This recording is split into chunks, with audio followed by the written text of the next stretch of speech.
Welcome again to another Cheap Wine Finder podcast. Domain Dave here with the wine we wrote up on the cheapwinefinder.com website. That's what we do, and that's what we've done for 13 years as a podcaster. Only in the last few years, I think we've got 1,700 reviews, and we got rid of the older ones because you can't go find a 2009 whatever anymore. So, what do we have today? Oh, we have a wine that we first did the 2011 vintage for. And it is the Purple Moon Chardonnay 2020. It's from Trader Joe's, and the price is $3.99. And it was $3.99 for the 2011 vintage, too. I'm going to take a sip of this wine because somehow they managed to make this less than $4 for 10 years.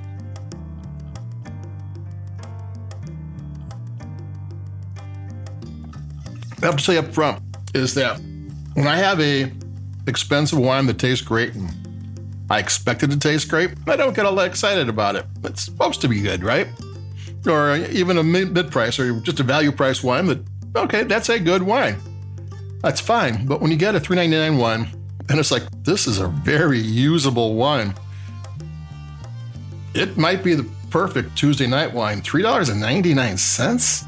It's crazy. I mean, this is in $2 Chuck neighborhood. I think $2 Chuck's, what's that, $3.50 nowadays? It's $3.99. I was never a fan of $2 Chuck. I mean, by the time it came around and I found out about it, I could afford better. I mean, there was a time when I would have loved $2 Chuck, and I was used to wines with a little more body, a little more consistency, because you could have one wine, $2 Chuck, that was pretty good, not bad for the money, and the other one was like, I got to pour it out. I mean, that was the reason Trader Joe's had you could return a half full bottle to them and they would take it back in the day. It was, it was only $2. So I'm going to take another sip. This is a nice little wine. I mean,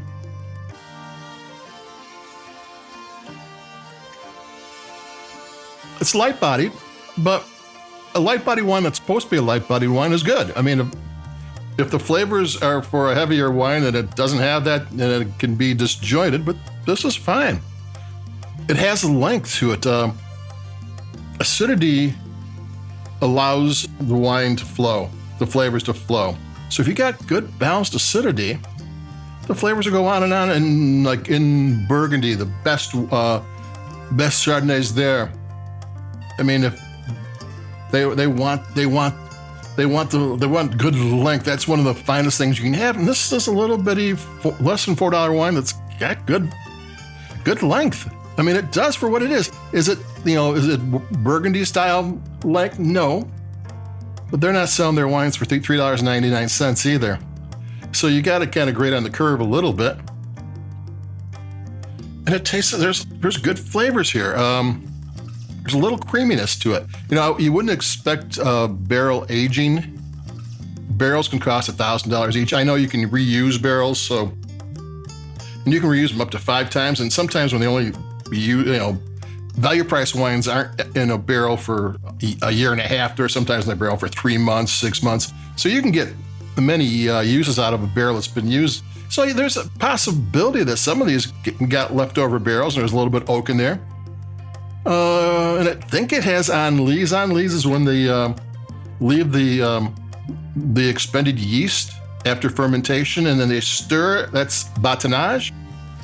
You stir it enough, you get creaminess, and there's a little bit of cream here. It's like, where's that coming from? Is it coming from maybe barrel use? Is it coming from malolactic fermentation?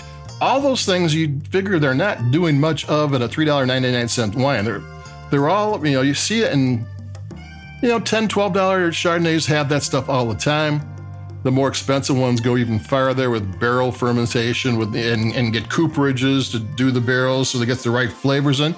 But $3.99, you're not expecting much. You're expecting them to do as little as possible, and I think there's more going on here than I was expecting going in.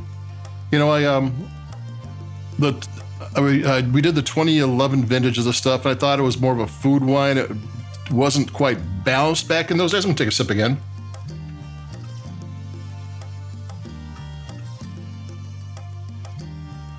This is more of a mac and cheese wine, or some white pasta, maybe seafood, maybe fish and chips or something. But I think we did the 2019, and that was like, got better. They've kind of like figured it out. It's made by a family-owned wine company out of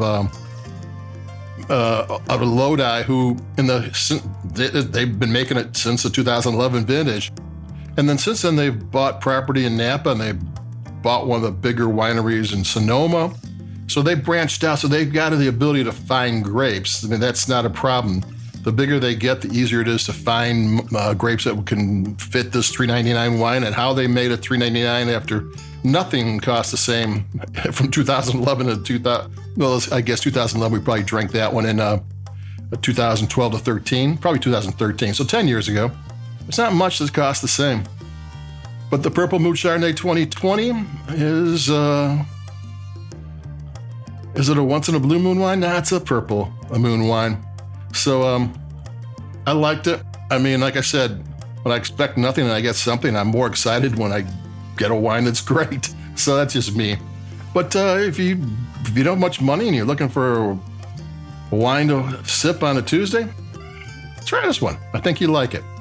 So adios, Domain Dave, Cheap Wine Finder. Like us where you like your podcast, push buttons or whatever. There's not really buttons or representations on the page, but that's it for me. Keep it cheap. Adios.